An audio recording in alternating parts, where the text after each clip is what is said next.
Hacer conservas? Sí. E que conserva van a hacer logo? Unhas acelgas. Vamos logo enseñar os botes? Sí. Listo. Listo.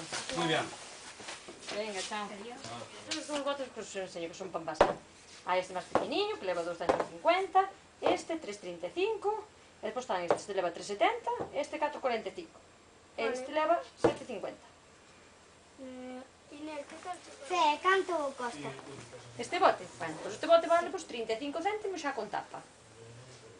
E canto valería unha tapa sola? Sobre 25 céntimos. En proporción vale máis que o bote. Este por aquí vemos que vas a hacer. Sí, además é moi barato. Vale, pois collemos este. Así. Veña, que aquí logo os botiños, xa para poder facer as conservas, vale? Gracias. Que vos sallen ben.